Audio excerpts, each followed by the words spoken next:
Hola, ¿cómo les va? Muy buenas noches a todos ustedes. Muchas gracias por estar conectados.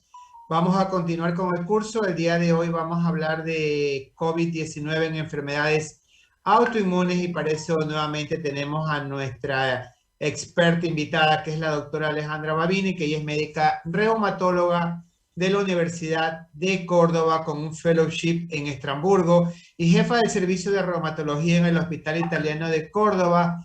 Y adicionalmente a eso, Alejandra ha estado desde el inicio en el área COVID en el Hospital Italiano de Córdoba, así que Alejandra tiene muchísima experiencia y conoce las complicaciones de nuestros pacientes de primera mano. Alejandra, bienvenida y muchas gracias por estar aquí. Hola Carlos, muchísimas gracias por la invitación de nuevo, un placer estar con ustedes. Así que vamos compartiendo la pantalla y el tema de hoy es un poco distinto a lo que hemos conversado ayer, en que algunas cositas se pueden repetir, pero mínimamente. La idea es entender claramente que la aparición de esta pandemia que realmente ha complicado la vida de la humanidad entera y de nuestros pacientes con enfermedades autoinmunes en particular, ¿no? Sobre todo lo que es artritis, lupus, Sjögren, vasculitis, las patologías un poco más complejas. No hay publicaciones extensas sobre este tema, pero cada vez están apareciendo más datos y vamos a repasar un poquito de esto.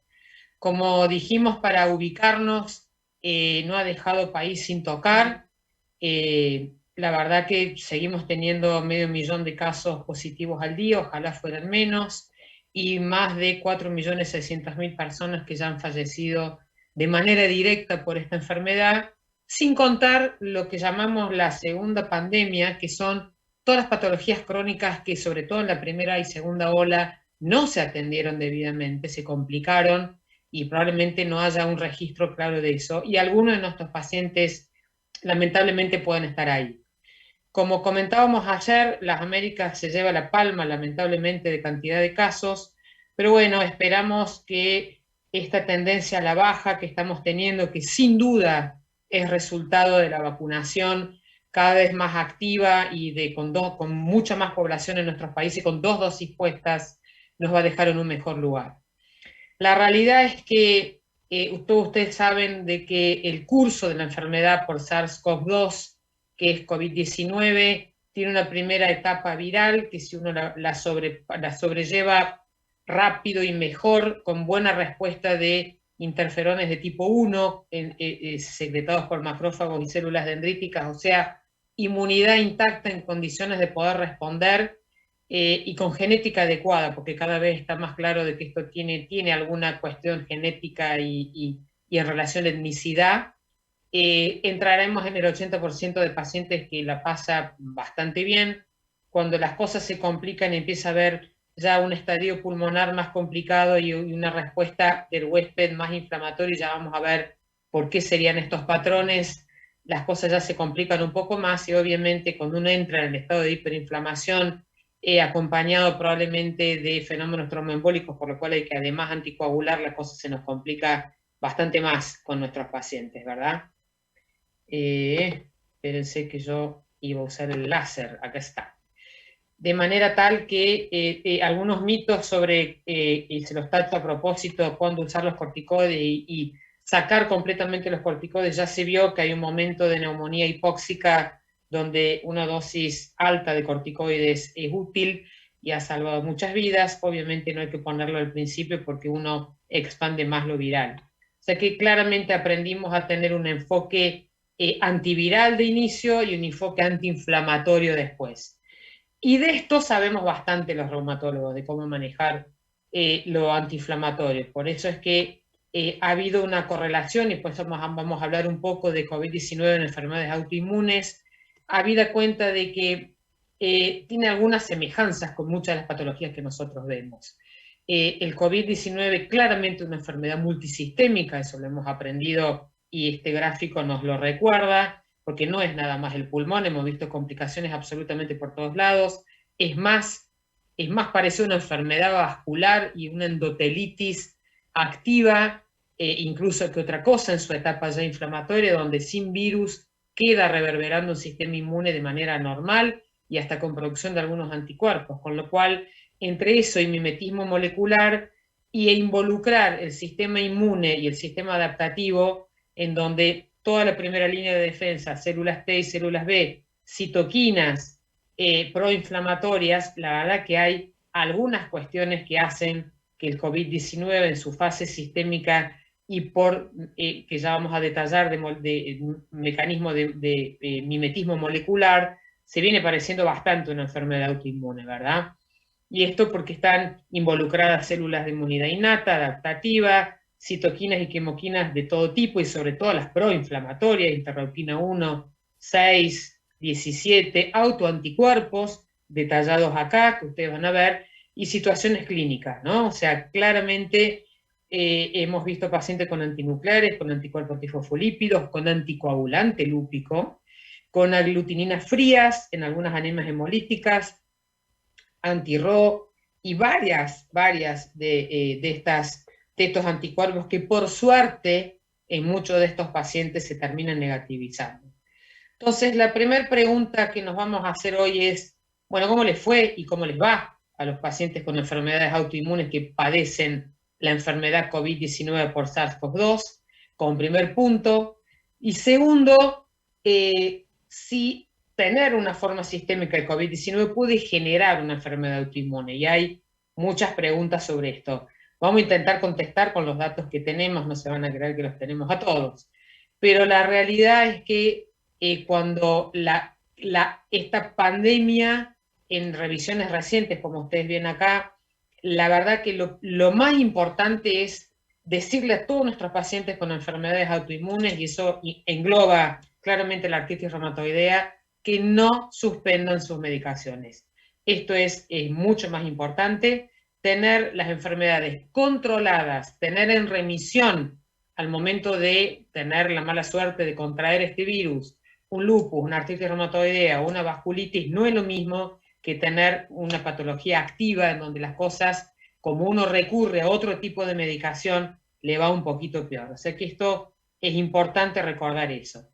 Este grupo europeo que se llama Reconnect es un grupo que se conformó para estudiar el impacto del COVID-19 sobre enfermedades raras o complejas del tejido conectivo. Esto incluye síndrome antifosfolípido, Ehlers-Danlos, miopatías inflamatorias, enfermedad relacionada a IgG4, enfermedad mixta del tejido conectivo, policondritis, Sjögren, lupus sistémico, esclerosis sistémica y todo lo que es indiferenciado de enfermedad autoinmune, ¿no?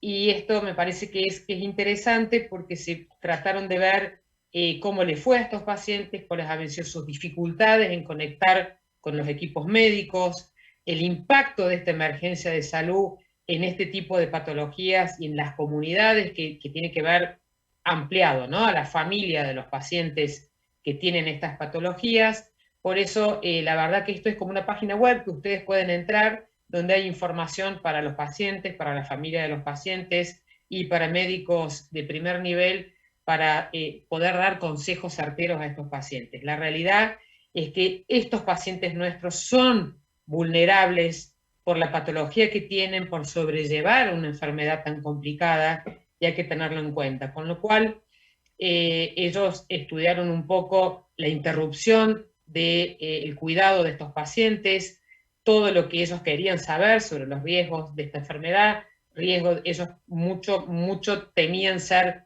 más propensos a tener más infecciones, a que les fuera peor. Hubo que poner telemedicina en todos los lugares, y todos lo hemos hecho. Algunas incertidumbres, como le pasó a las pacientes lúpicas, donde todo el mundo salió a comprar hidroxicloroquina cuando se creía que era la solución, e incluso preventivo, está claro que no. Obviamente había emergencias de salud que no pudieron ser atendidas. Muchos de nosotros, y la que les hablo la primera, fuimos reasignados a atender pacientes con COVID, o sea que en realidad también en un momento faltaban test, no había PCR que alcanzara en la primera ola, con lo cual hubo que reorganizarse, y creo que es importante hacerlo correctamente para manejar patologías tan complicadas y con tantas aristas como son las enfermedades autoinmunes que vemos en reumatología. cosas que ya estaban claras en octubre del año pasado es que la hidroxicloroquina no tiene un rol de protección en los pacientes con enfermedades reumatológicas a la hora de contraer SARS-CoV-2 y de tener la enfermedad COVID-19, que nuestros pacientes tienen que continuar con sus medicamentos modificadores de la enfermedad sin mayores problemas, hasta tanto no contraigan la enfermedad, que ya sabemos que hay que suspender prácticamente todo, menos la hidroxicloroquina y en algún caso muy contado los anti-interleuquina 6. Y los datos que teníamos en ese momento es que no había mayores complicaciones teniendo COVID-19, sobre todo con artritis inflamatoria, o sea, artritis reumatoidea y lo que sería una artritis psoriásica. Las otras autoinmunes sistémicas vamos a repasar un poquito porque no fue tan así. Recordar en esto que está actualizado el 18 de septiembre, o sea, unos días atrás, las tasas de fatalidad en la población general, así como lo han comunicado por los diferentes gobiernos. Esto es el 5%.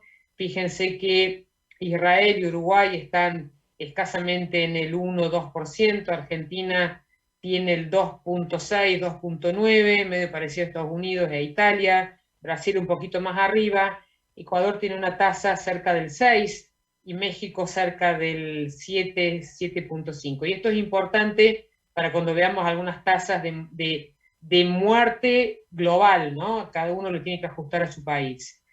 Ustedes saben que esta comunidad, que es el Global Rheumatology Alliance, es una base de datos donde muchos países están registrando todos los pacientes con enfermedades autoinmunes que tienen COVID, y como ustedes ven, Latinoamérica participa activamente en esto, habitualmente se hace a través de las sociedades médicas, ya hay casi 20.000 pacientes en la base, una buena parte viene de Europa, pero fíjense cómo esto antes era casi todo de Europa y ya el resto del mundo está realmente actualizando bien la data. Como van a ver en muchas de las series, artritis reumatoidea se lleva siempre la palma del primer lugar, seguido por lupus, y un poquito más atrás las otras sistémicas como vasculitis, como Sjögren y como esclerodermia, ¿verdad? Fíjense ustedes acá en este número de corte que es de 8.256 pacientes, la tasa de letalidad del 5.6, que es exactamente lo que ya van a ver, encontramos en la cohorte de Argentina, y como Argentina tiene una tasa de letalidad global de gente sin enfermedades autoinmunes del 2.6, 2.9, claramente los pacientes con enfermedades autoinmunes se mueren el doble, por lo menos en la Argentina. Entonces, cada quien tiene que hacer el cálculo en función de su propio país. O sea que no es tan así que no les pase nada a estos pacientes, ¿no? Vamos a ver si lo podemos detallar un poquito más. Mayoría de mujeres, edades variables, les diría que la gran mayoría está entre los 30 y los 65 años, caucásicos el 37%, el otro 36% que le ponen latinoamericanos que probablemente sean algo de mestizos, pero fíjense cómo ha cargado datos Latinoamérica y eso es muy bueno para esta base, porque la verdad que los datos nos sirven a nosotros porque traspolar todo de Europa no siempre es lo mejor. Las comorbilidades de estos pacientes, hipertensión, enfermedad pulmonar, EPOC, sobre todo enfermedad obstructiva crónica, diabetes, cardiovascular, insuficiencia renal y obesidad mórbida, ¿no? Un body mass de 40 o más.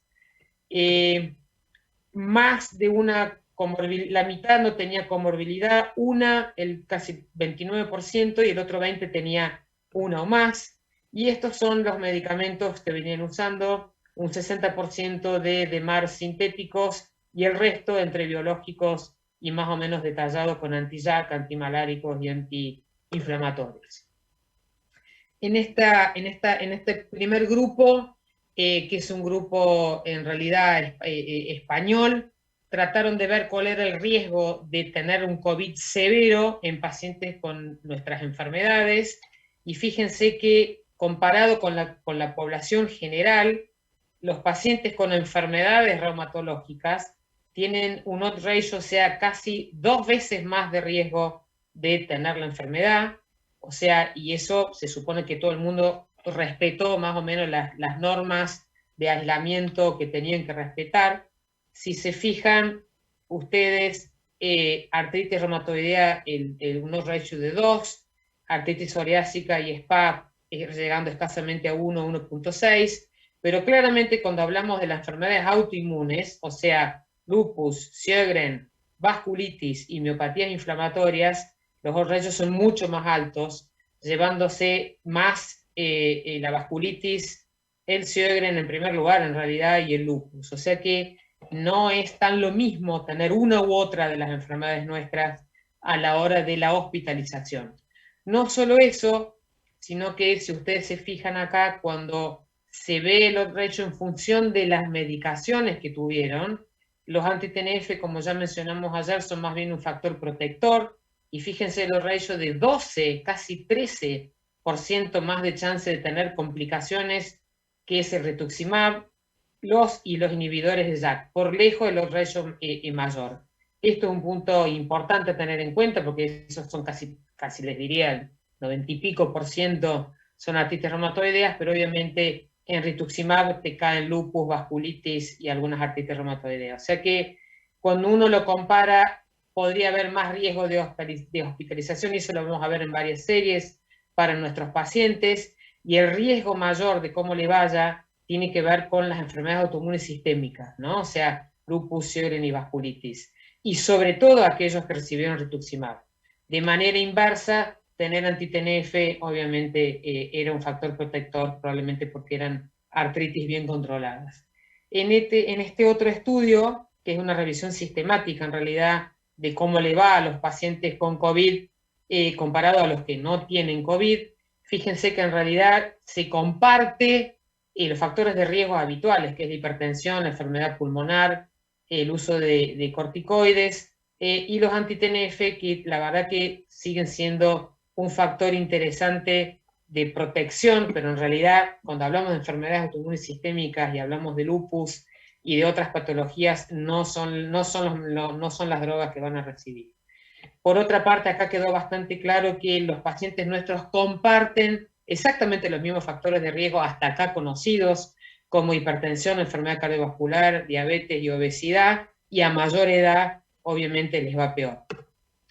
En este estudio, que es también bastante nuevo, que es un estudio en Estados Unidos comparativo en cómo les va a estos pacientes, esto es una cohorte no machada de pacientes, la exposición y cómo les fue después, ver realmente cómo le iba a nuestros pacientes cuando tenían enfermedad de COVID-19. Fíjense que acá, bueno, de nuevo, siempre la artritis reumatoidea de la cabeza, lupus, el Sjögren bastante cerca en este punto, y bueno, y la esclerodermia un poquito más atrás. Pacientes que habían recibido corticoides, varios inmunosupresores variados y biológicos, como ustedes ven acá. Y en realidad, para que quede claro, en esta realmente eran muchos pacientes, eran más o menos unos 2.379 pacientes, lo cual es bastante importante. Encontraron que los pacientes con enfermedades sistémicas autoinmunes tenían más riesgo de ser hospitalizados, más riesgo que otros pacientes de pasar a unidades de terapia intensiva, más riesgo de fallo renal, que tuvieran que necesitar hemodiálisis en algún momento, y sobre todo más riesgo de tromboembolismo comparado con pacientes que no tenían enfermedades sistémicas autoinmunes. No hubo mayor riesgo de ventilación mecánica o de muerte. Entonces, creo que acá hay un primer mensaje importante en las autoinmunes sistémicas que tengan COVID-19, monitorizar muy de cerca las complicaciones trombóticas, porque tienen más chances que la población general, que además tiene chance de hacerlo, ¿no? Cuando se compararon en este grupo, y esto es de una publicación del Global Rheumatology Alliance, en artritis reumatoidea puntualmente, cómo les fue según el uso de estos medicamentos, abatacept, rituximab, anti-interleuquina 6, anti-JAK y anti-TNF, se vio, como ven ustedes acá, que obviamente un factor protector de los TNF, y mucho cuidado con el rituximab, y con los inhibidores de JAK, esos son pacientes que hay que monitorizar más de cerca porque se les puede complicar un poco más la internación, y el Evatacep les queda cerquita a estos dos. En la cohorte de Argentina, que son todos pacientes que están cargados en la base de Global Alliance, también se los comenté, son 1000 pacientes con artritis y lupus a la cabeza y espondiloartritis tercero. Lo que se encontró es, de nuevo, en el análisis multivariado, que tenía que ver la cantidad de, la dosis de corticoide por arriba de 5 miligramos, y la muerte también, la hospitalización tenía que ver más con corticoide, y la muerte también con dosis de corticoide y con el uso sobre todo de rituximab. Como les comenté, tenemos una tasa de muerte de 5.6 en nuestra cohorte, que es muy parecida a la que les diría calcada, a la de Global Alliance, y para Argentina es exactamente el doble de la población habitual. Entonces, se comparten las mismas comorbilidades, pero el uso de corticoides y rituximab pone a un paciente con enfermedad autoinmune en un lugar mucho peor.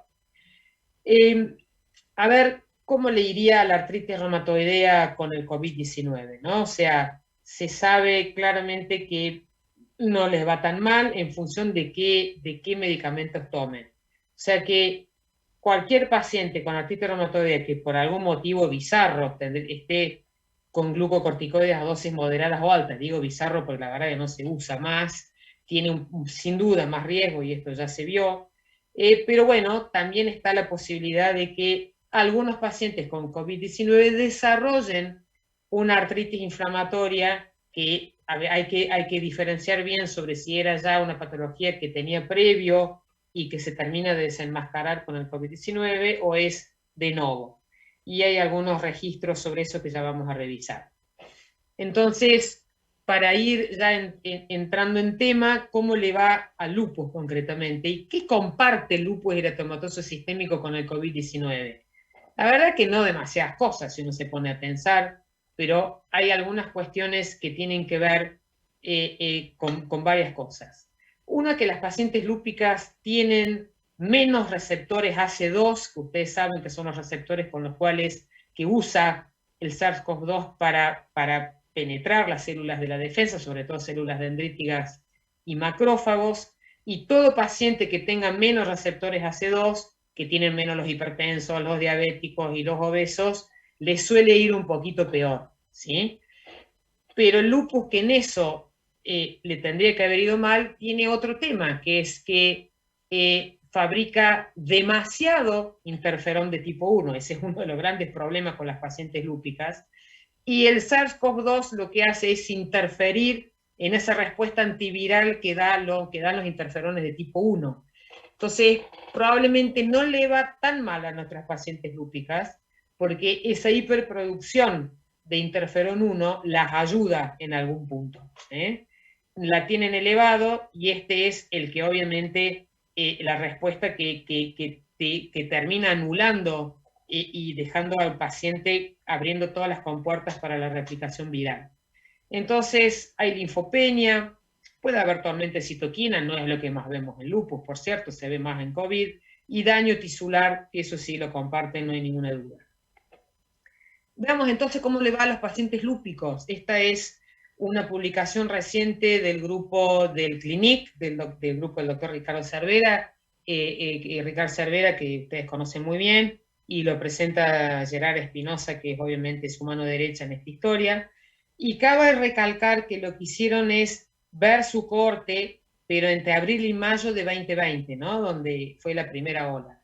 Entonces lo que hicieron es tratar de encuestar a todos estos pacientes, hacer un corte y ver cómo les fue. También es importante ver que esta cohorte es una cohorte muy bien controlada. Fíjense que el SLEDAI promedio es de 2.2 y una tasa de SDAI de daño acumulado baja de 0,9. Tener un SLEDAI de 2.2, teniendo en cuenta que estás prácticamente en baja actividad o remisión debajo de 4, hace que desde ya estos pacientes de esta cohorte del CLINIC que tuvieron COVID, la mayoría estaban en remisión, con lo cual los buenos resultados que tuvieron tienen mucho que ver con eso. Entonces, el primer mensaje clave: cuanto mejor estén nuestros pacientes, menos riesgo van a tener de complicarse por el COVID. Las características clínicas de los pacientes eran pacientes más o menos de unos 48 años promedio, un lupus de casi 15 años de duración, un SLEDAI bajo, un SDI bajo, y el tipo de clínica de COVID fue bastante típica, ¿no? Eran pacientes que la gran mayoría estaban con hidroxicloroquina, que no fue factor de protección para no tener el virus, eso creo que es importante que quede claro, y tampoco estaban con dosis muy enormes de corticoides, porque efectivamente eran pacientes que estaban bien controlados y que tenían varios de estos inmunosupresores acá. Y lo que ellos encontraron, en realidad, es que la incidencia de COVID en los pacientes lúpicos fue no muy diferente a la población que ellos veían en el hospital en pacientes que no tenían lupus, que la actividad, el lupus inactivo y la baja actividad en esta cohorte hizo que todos tuvieron una mortalidad nula, todos sus pacientes anduvieron bien. Entonces, el primer mensaje, para que te vaya bien, tenés que ser así de prolijo como lo es Ricard Cervera con sus pacientes.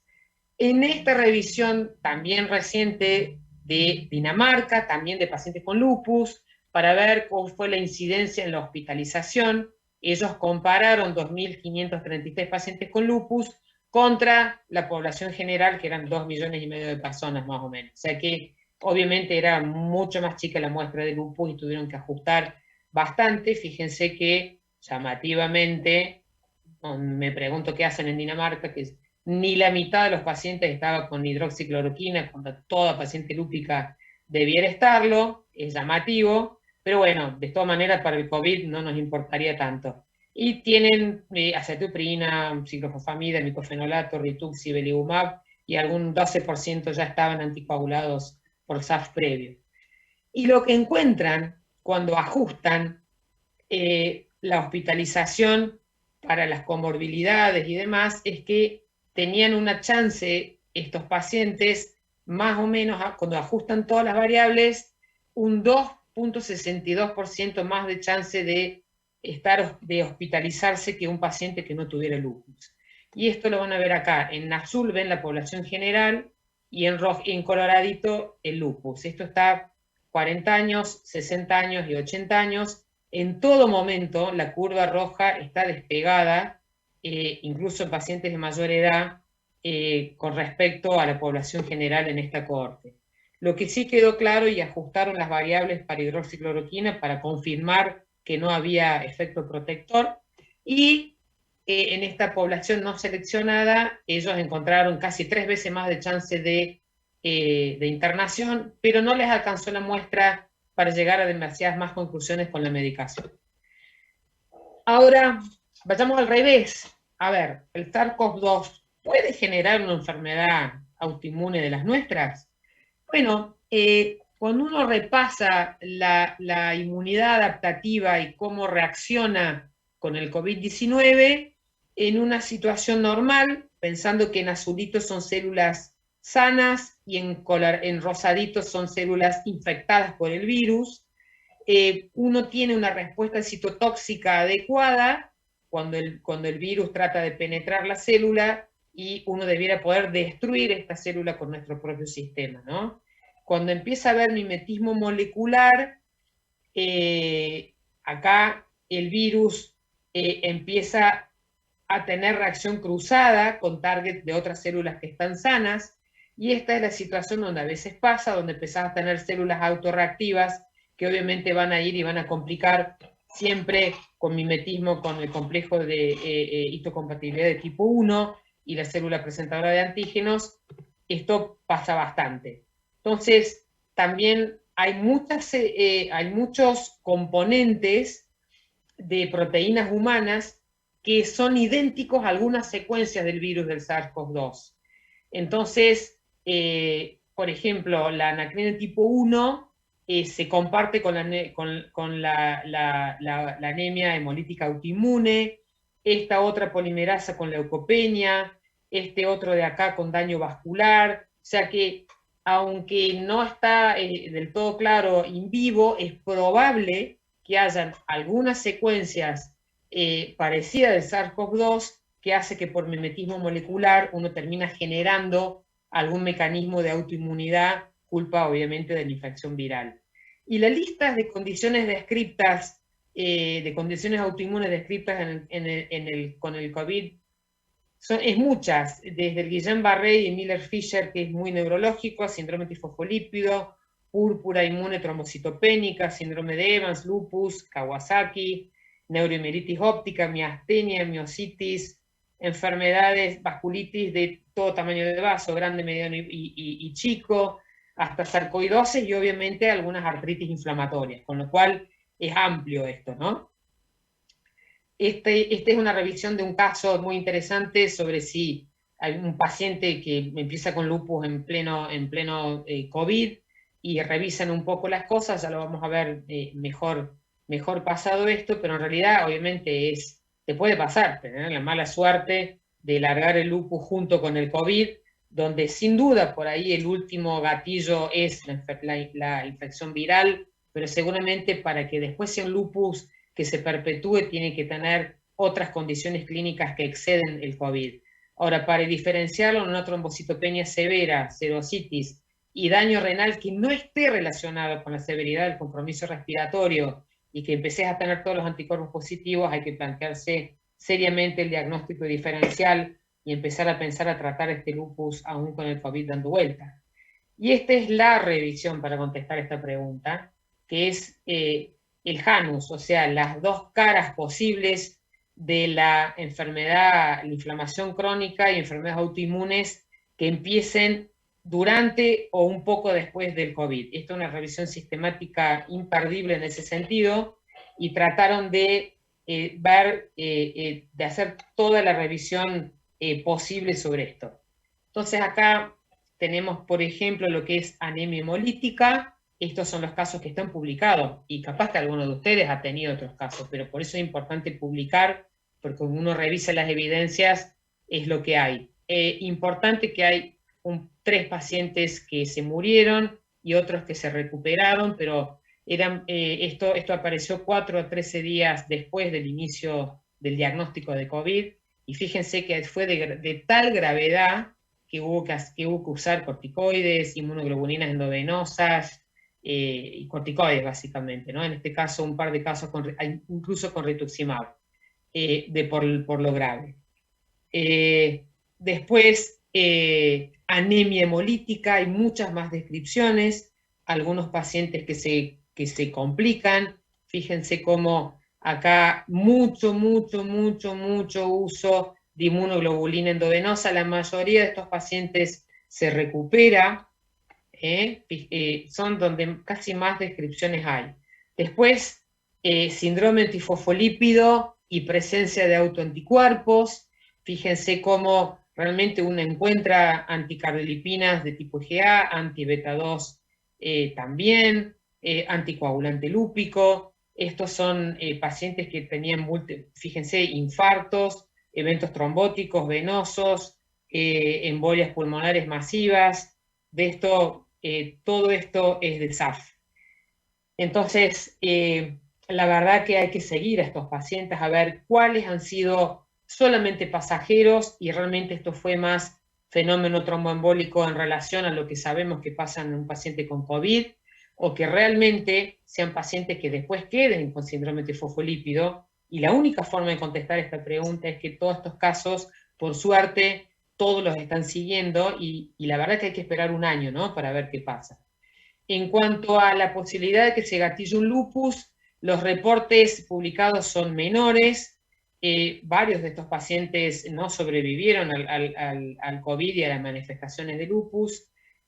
Casi todos se usaron glucocorticoides, algunas tocilizumab y algunos con rituximab. Vasculitis ANCA no hay tantas descripciones. Solo uno de estos 3 murió, los demás se usaron glucocorticoides, rituximab y plasmaféresis inmunoglobulina, en este caso más desesperante porque este caso en particular fue una hemorragia pulmonar masiva. La posibilidad de artritis, fíjense que hay un poco más, algunas artritis cristálicas que obviamente no son, cuando decimos artritis en general, algunas oligoartritis, poliartritis, artritis más que nada reactivas, en los que uno ve que con dosis bajas de corticoide la mayoría mejoró.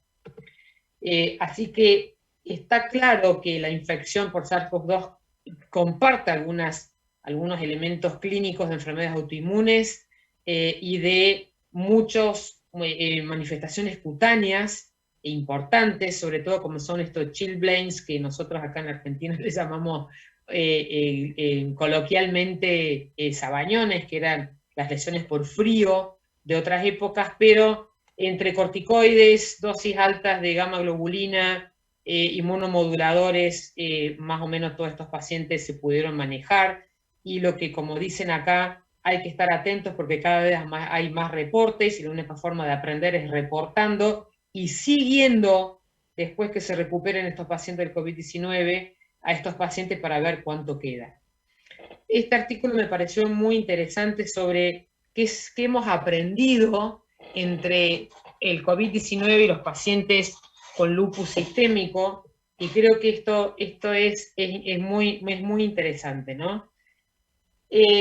Hay una convergencia clara entre el lupus y el COVID y tiene que ver con los interferones de tipo 1. Entonces, para que esto esté mucho más claro, la célula que tiene que defenderse de un virus activa el Toll-like receptor 3 y el Toll-like receptor 7, que son justamente los que se comprometen en el lupus y terminan obviamente mandando una señal al núcleo para que secrete citoquinas y estos interferones de tipo 1 y TNF-alfa para poderse defender obviamente de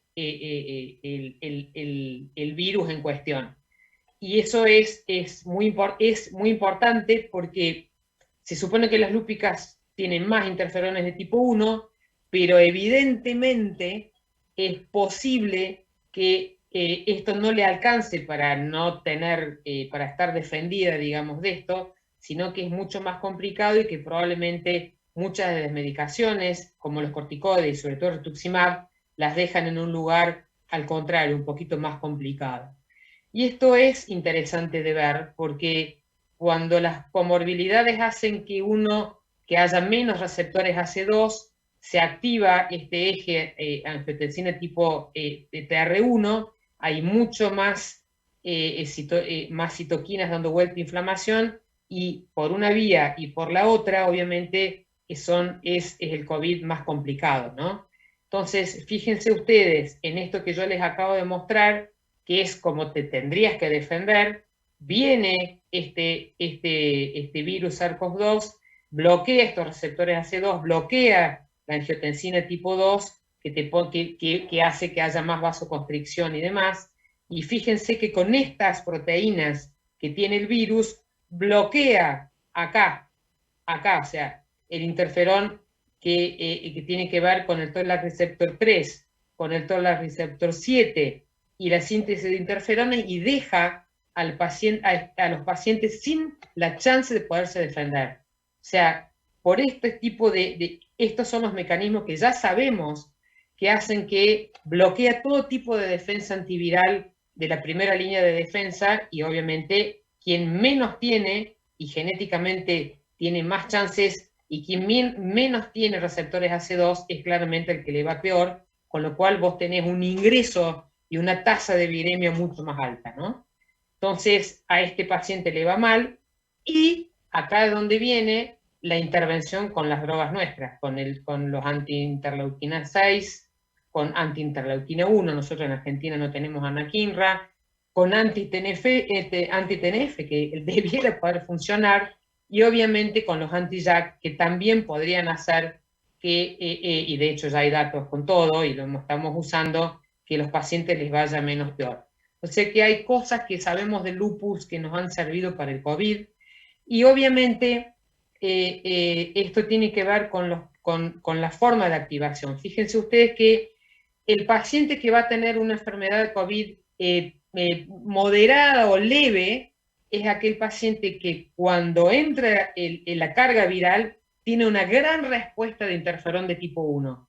Logra bajar esta viremia y obviamente la enfermedad, las citoquinas inflamatorias no suceden. Ahora, ¿Cuándo la enfermedad es severa? Cuando con la carga viral que está en Bordeaux acá es muy alta y la respuesta viral inicial es muy baja.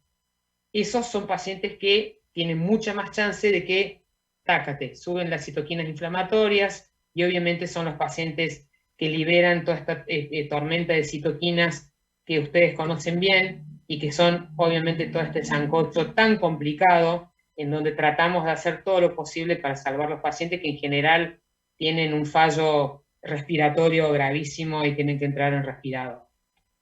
O sea que si uno pudiera hacer el clearance viral rápido con los interferones de tipo 1, las cosas nos irían muchísimo mejor. Y claramente todas estas terapéuticas hay que aplicarlas en el momento adecuado y no en otro momento.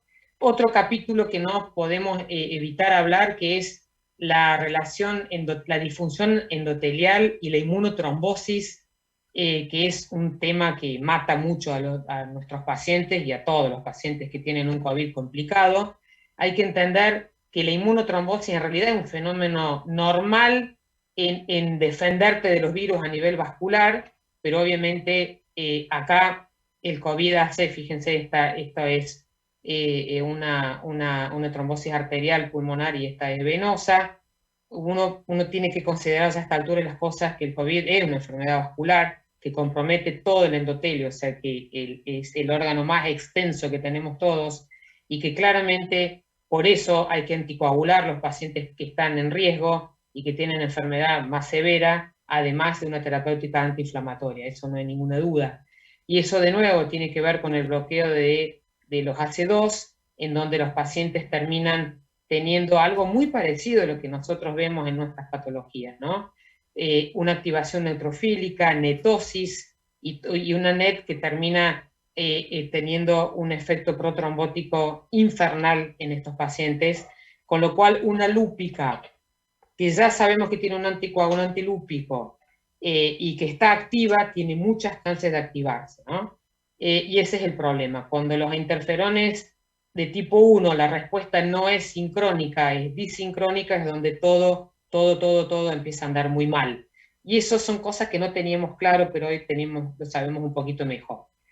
Dos palabras de vacunación y que tienen que ver con algunas cosas de nuestros pacientes. Hay varios tipos de vacunas, ustedes saben bien. Y como les dije, pues la vacuna que tengan a mano para vacunarse más rápido para nuestros pacientes sin duda es la mejor. Las sociedades de trombosis y de hematología han salido a poner un poco de calma con la vacuna de AstraZeneca y los fenómenos trombóticos porque no se han visto en todos lados.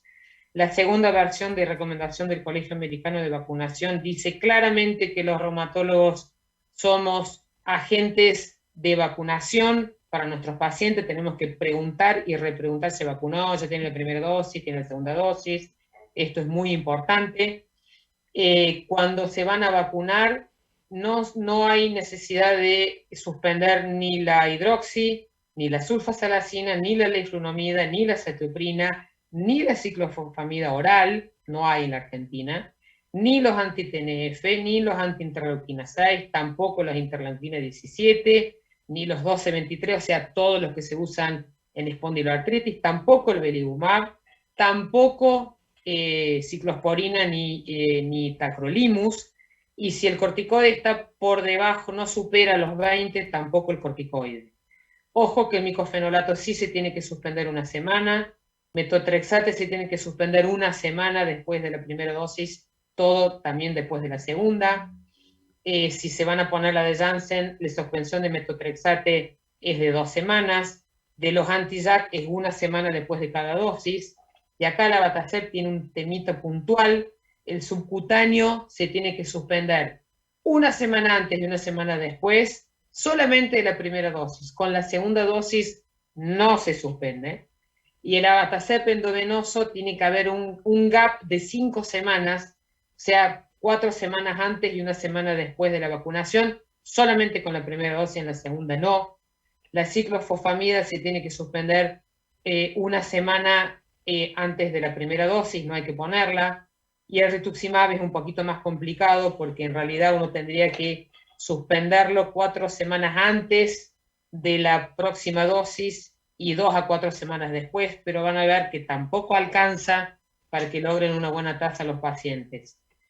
Hay cosas que se vienen dando, este estudio muy interesante que es la cohorte de Alemania del Dr. Skett y de Uri Schreer en el NYU de Nueva York, en donde estudiaron respuesta celular y humoral en pacientes y se dieron que sí querido, con la dosis de metotrexate, los pacientes con metotrexate desarrollaron solamente el 62% contra los pacientes nuestros que estaban sin metotrexate comparado con población general, y eso me parece que es muy importante porque esto no lo teníamos muy claro, así que habrá que ver bien qué hacer con nuestros pacientes.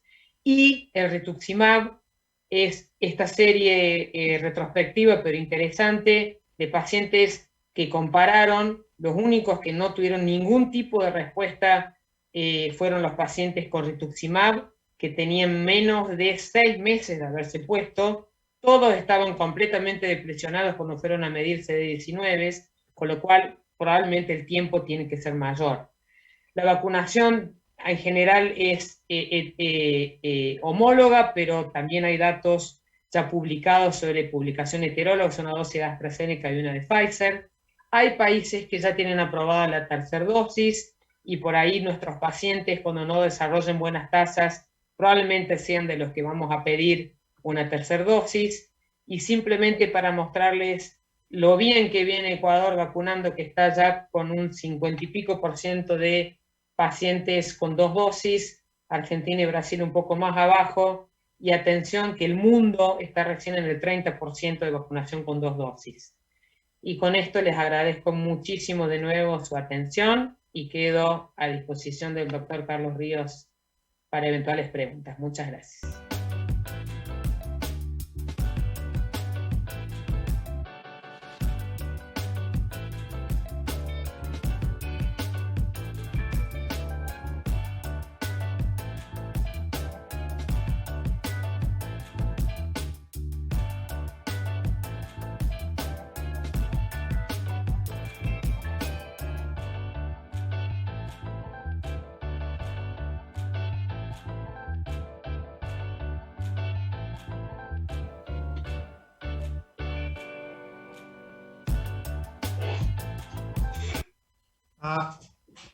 Muchísimas gracias, Alejandra. Excelente ponencia. No tiene nada que ver con lo que hablamos ayer. Mira, acá hacen un comentario, ¿no? Y dice, muchísimas gracias, excelente ponencia. La mayoría de pacientes desarrollan cuadros de mialgias, artralgias y edemas en miembros inferiores, ¿no? Y un poco de rigidez a la mañana. ¿Cómo maneja usted estos síntomas? La mayoría de los pacientes que tienen algo de artritis, porque la mayoría, yo de mis pacientes, ninguno tuvo nada de eso, ¿no?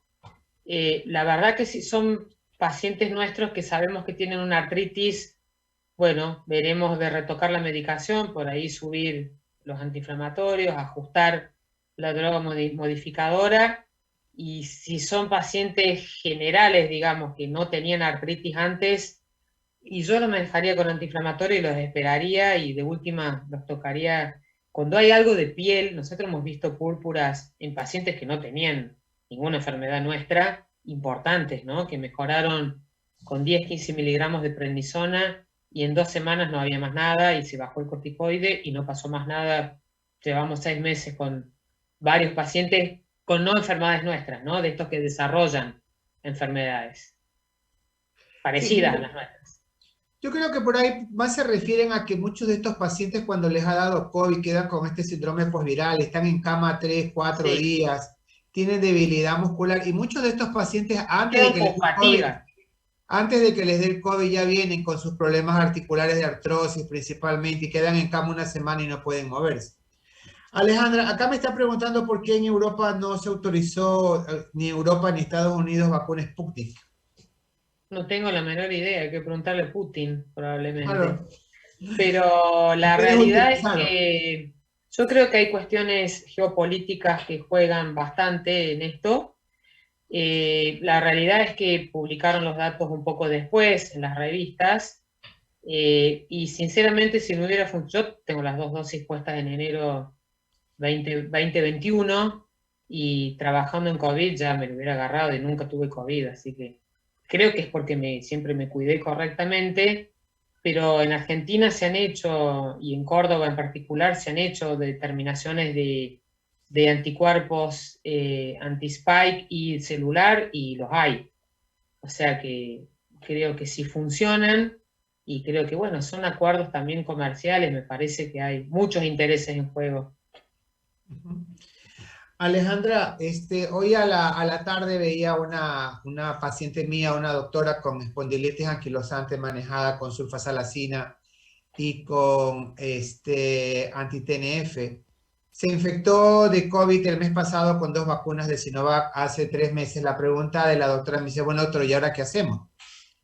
¿Cuándo me puedo revacunar? Me voy a revacunar porque ahora tiene los anticuerpos de la infección. ¿Será que esa doctora requiere una nueva vacuna o será que habrá que medir? No, yo la verdad que creo que ella tuvo algo complicado o no. La vacuna Ah, sabemos claramente que es para evitar las formas graves. Esto creo que hay que dejarlo muy claro, no es que no vayas a tener nada. Yo les puedo hacer la lista de varios de mi hospital que con vacunación incluso se complicaron, ¿no? Algunos. O sea que creo que hay cuestiones genéticas complejas, ¿no? Pero si la doctora no tuvo nada complicado, creo que sí le funcionó la vacuna dentro de todo. Y con la tasa de anticuerpos que tiene ahora, queda de cuenta que se puso la tercera dosis. No tengo la menor duda de eso. Pero claro, y por otra parte estaba con un anti-TNF, estaba con un anti-TNF específicamente Tanercept. que vos sabés que no tienen mayores riesgos en esto. O sea que yo le diría que, bueno, le tocó tenerlo y lo tuvo tranquilo. Vos lo tuviste peor Sí, obvio. antes de vacunarte. Así que, a ver, Oye, y ahí como abogado del diablo, porque tú pones el trabajo de las tasas de producción de anticuerpos con metotrexate sí. de 60% y cuando uno ve las tasas con rituximab, prácticamente los que se ponen rituximab y se vacunan no desarrollan anticuerpos, Alejandra. Cuando ¿Qué está haría? demasiado cerca del rituximab, no. Sí, No desarrollaron ni un anticuerpo pacientes que se vacunaron con un gap menor para adelante y para atrás de 6 meses, lo cual te complica. Te digo concretamente, una chiquita de 26 años con una enfermedad por IgG4 severísima, esto empezó a los 20, pobre chica, con cirugías que hacerle una gastrectomía por ya la fibrosis que tenía. Último rituximab hace un año, se hace un PET y tenemos imagen nueva en el polo del riñón derecho, infiltrando el riñón. Entonces, y la TAC muestra que es enfermedad por IgG4. Se puso su segunda dosis el 9 de septiembre. Estamos a 22. Yo me senté con ella, con la TAC en la mano, que corrobora que no es una malignidad ni nada, sino que es un avance de la enfermedad, que teníamos un PET de hace un año, y probablemente vamos a esperar escasamente 2 meses y le voy a hacer rituximab porque el riesgo de su enfermedad es mayor que se quede con menos vacuna. Esta chica incluso se acaba de recibir de médica. Y después veremos cómo hago para volverla a hacer vacunar. Vamos a tener que ir caso por caso, pero hay que sopesar el riesgo de que se quede con menos vacuna, pero que no le avance una enfermedad de ese calibre, ¿no? O sea que hay que jugar ahí. ¿Sabes a qué me refería, Alejandra? Me refería al hecho de que si este tipo de pacientes específicos deberíamos tener algún tipo de conducta, como medir anticuerpos o algo. Ya lo discutimos la vez pasada de que Sí, tirárselo a toda la población no es lo correcto por los no, costos, pero estos pero, pacientes específicos estamos pero en por las ahí nubes sí, por ahí medir sí, anti- ¿no? O sea, sobre todo cuando vos los vas a escalar a Batacep, a Antillac, a todos los que vimos que tenían un poco más de cosas. Con un anti-TNF no me pone muy nerviosa, porque están casi protegidos. Pero si es una artritis reumatoidea que vas a tener que ya pasaste por todo y toca hacer rituximab, y sí, yo diría que sí, a eso sí, le dosaría, Y algunos creo que va a haber que pelearle la tercera dosis el año que viene, aunque se calme todo, ¿no? Acá tengo las últimas preguntas. A ver, ¿existe algún medicamento que fortalezca los interferones tipo 1 preventiva a fin de evitar adecuadamente los virus? No, ojalá. No. Yo lo hubiéramos tomado. Acá preguntan, ¿pacientes reumáticos con terapia biológica forman la vacuna o la infección por COVID genera los mismos anticuerpos en los pacientes sanos? Por lo que venimos viendo en la cohorte de vacunas de Argentina, genera un poco menos. ¿Cuál? ¿La Genera, vacuna o la infección? no, el de la vacuna. El de la El vacuna. de la infección pareciera que no, que lo genera igual. Ujú. O sea que si la van a pasar tranquilas, capaz que quedan como tu paciente, con la tercera dosis puesta, pero por el virus. Alejandra, Linda Silva Barzola dice que ha visto pacientes sin enfermedades autoinmunes que desarrollan cuadros de artritis y sinovitis como una Sí, reacción postvacunacional. sí, sí, sí, eso también se está registrando, se ve. Sí. Incluso cuadros más complicados, incluso post vacuna. La única posibilidad de darle forma y relevancia es registrar y seguir estos pacientes. Ajá. Pero sin duda que cada vez todos vamos viendo varias de estas situaciones, ¿no? O sea, no dudo que acá los colegas también tienen su propia experiencia. Sería buenísimo que la puedan juntar y ver pues, cómo les va a ustedes, ¿no? Ujú. Alejandra, aquí Aurora nos pide que por favor si le podemos dar una tablita de suspensión de medicamentos antes y después de las vacunas. Ahí, Aurora, está la guía del Colegio Americano de Reumatología, la actualizada de este mes, y te la bajas gratis de internet y ahí te está la indicación. Pero Alejandra, Incluso con... Sí, Alejandra, para recordarles, les puede volver a repetir lo de la vacunación y los medicamentos y ahí damos por terminado bueno, vamos a repasar. Pacientes nuestros que se tienen que vacunar para SARS-CoV-2. Un tema, ya el CDC en Estados Unidos ya decretó claramente que vos te podés poner la antigripal y la del COVID casi que juntas, ¿no? Que no hay que separarlas tanto, que eso era totalmente arbitrario. Entonces, paciente a quienes no le suspendemos nada. No suspendemos nada. Hidroxicloroquina, sulfa, leflunomida, todos los biológicos, salvo abatacept, rituximab y los anti-JAK. Entonces, ¿qué suspendemos? Me pongo la vacuna y no tomo una semana la primera dosis y lo mismo con la segunda, metotrexate, el micofenolato, la ciclofosfamida y los anti-JAK. ¿Ok? Entonces un paciente que toma metotrexate con anti-JAK suspende las dos cosas una semana. ¿Cuáles tienen cositas medias distintas? El abatacept subcutáneo una semana antes de la vacunación y una semana después. Complicado en mi país porque les mandaban la fecha tipo en 2 días venga que se vacune. Y ahí vos tenés que jugar con cuándo fue que te pusiste el abatacept subcutáneo, ¿no? Entonces, con la primera dosis. Con la segunda dosis de abatacept, nada, no le suspendés. Si está con abatacept endovenoso, son 3 semanas antes y 2 semanas después. 5 semanas de gap, bien complicado. Solamente con la primera dosis. La segunda abatacept, nada. El rituximab, vos tendrías que ponerte la vacuna con una diferencia mínima de 2, según las guías, de 4 semanas de no haberte puesto, no ponerte la infusión de rituximab, vacunarte, esperar otras 4 semanas más y ponerte la infusión. O sea que vos tendrías que diferirlo entre 6 a 8 semanas. Los trabajos que se vienen recabando y la experiencia con el registro de la SAR, de la Sociedad Argentina de Reumatología y Vacunación, es que rituximab te lo baja mucho más. Uno tendría que ampliar ese espectro a 6 meses. Por más que la guía americana te diga, en definitiva, 2 meses. 2 y 2, ¿no?